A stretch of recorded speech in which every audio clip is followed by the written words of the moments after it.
जय माता दी। ओम नमः शिवाय। प्रिय भक्तगणों, आज की वीडियो में हम आपको सुनाने वाले हैं माँ कात्यायनी देवी की पावन कथा। देवी के छठवें रूप की ये पावन कथा आप भी सुनिएगा और कथा को बीच में नहीं छोड़िएगा, क्योंकि किसी भी व्रत कथा को बीच में छोड़ना पाप होता है।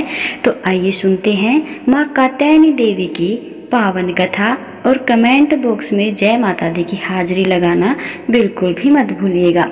नव दुर्गा के 9 स्वरूपों में से देवी के छठवें स्वरूप को देवी कात्यायनी नाम से पूजा जाता है। माता कात्यायनी का पूजा नवरात्रि के छठे दिन यानी षष्ठी को बड़े धूमधाम से की जाती है। देवी की महिमा को लेकर 2 कथाएं हिंदू धर्म में अत्यंत प्रचलित हैं। देवी के इस स्वरूप की महात्म्य कथा ऋषि कात्यायन से जुड़ी होने के कारण उनका नाम कात्यायनी पड़ा। वहीं देवी कात्यायनी की महिमा कथा दुराचारी महिषासुर के वध से भी जुड़ी हुई है। आइए जानते हैं देवी कात्यायनी की महिमा की रोमहर्षक कथा। देवी कात्यायनी का स्वरूप अत्यंत उज्जवल और ज्योतिर्मय है। इस स्वरूप में देवी की 4 भुजाएं हैं। इनमें से दाएं तरफ की ऊपर वाली भुजा अभय मुद्रा में है और नीचे वाली भुजा वर मुद्रा में। वहीं बाएं तरफ की नीचे वाली भुजा में तलवार और ऊपर वाली भुजा में कमल का पुष्प सुसज्जित है। देवी कात्यायनी का वाहन सिंह है। देवी कात्यायनी की कथा का उल्लेख देवी भागवत महात्म्य और मार्कंडेय पुराण में मिलता है। पुराणों में निहित कथाओं के अनुसार कत्त नाम के एक प्रसिद्ध महर्षि हुआ करते थे। उनके पुत्र का नाम ऋषि कात्य था। आगे जाकर ऋषि कात्य के गोत्र में महर्षि कात्यायन का जन्म हुआ और ऋषि अपने तप के विश्व से प्रसिद्ध हुए।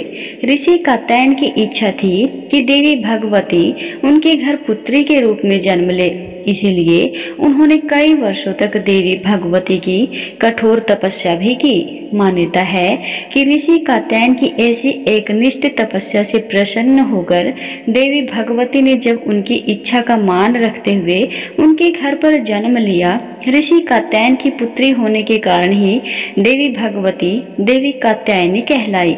महर्षि कात्यायन ने बड़े प्रेम से देवी कात्यायनी का पालन पोषण किया। कुछ समय पश्चात पृथ्वी पर दुराचारी महिषासुर का उपद्रव सारी सीमाएं लांघ रहा था।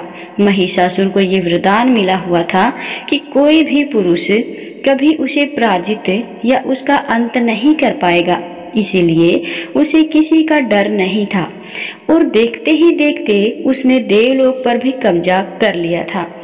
तब भगवान विष्णु, प्रजापति ब्रह्मा और देवादिदेव महादेव ने उनका विनाश करने के लिए अपने अपने तेज से मिलित एक देवी को उत्पन्न किया।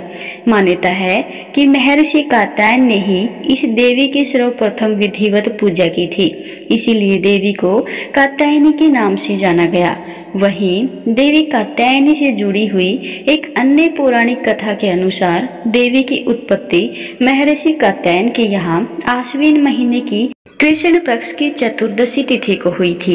इसके बाद महर्षि ने शुक्ल सप्तमी, अष्टमी और नवमी तक देवी की अपने आश्रम में विधिवत पूजा अर्चना की और 10वीं को देवी के इस स्वरूप ने महिषासुर का वध किया था। यही कारण है कि देवी के इस स्वरूप को देवी कात्यायनी के नाम से जाना गया था। महिषासुर का अंत करने के कारण देवी को महिषासुर मर्दिनी के नाम से भी जाना गया। इसके अलावा देवी कात्यायनी से जुड़ी एक और मान्यता ये भी है कि देवी दुर्गा का यह स्वरूप अमोघ फलदायिनी है। ब्रज की गोपियों ने करुणा अवतार श्री कृष्ण को अपने पति के रूप में पाने के लिए कालिंदी यमुना के किनारे देवी कात्यायनी की ही आराधना की थी। इसी कारण वर्तमान में भी देवी कात्यायनी समस्त ब्रज मंडल की अधिष्ठात्री देवी के रूप में प्रतिष्ठित है। स्कंद पुराण में देवी कात्यायनी के बारे में भी उल्लेख मिलता है कि उनकी उत्पत्ति परमेश्वर के सांसारिक क्रोध से हुई थी। नवरात्रि के छठे दिन देवी दुर्गा के इस स्वरूप की पूजा का काफी महत्व है। ऐसी मान्यता है कि देवी कात्यायनी की पूजा में लाल और सफेद रंग के कपड़े पहनना बहुत शुभ होता है। मान्यता तो ये भी है कि माँ कात्यायनी के चरणों में अपना सब कुछ समर्पित करते हुए उनकी आराधना करने वाले भक्तों को उनके दर्शन प्राप्त हो जाते हैं। देवी के इस स्वरूप के पूजन में भक्तों में एक अद्भुत शक्ति का संचार होता है। देवी कात्यायनी का ध्यान गोधूली बेला में किया जाना चाहिए। देवी कात्यायनी की आराधना का एक मंत्र है ओम देवी कात्यायने नमः, अर्थात ओमकार जैसे निर्विकार स्वरूप वाली देवी कात्यायनी की कृपा व शुभ दृष्टि हम पर बनी रहे। हम उन्हें बारंबार नमस्कार करते हैं।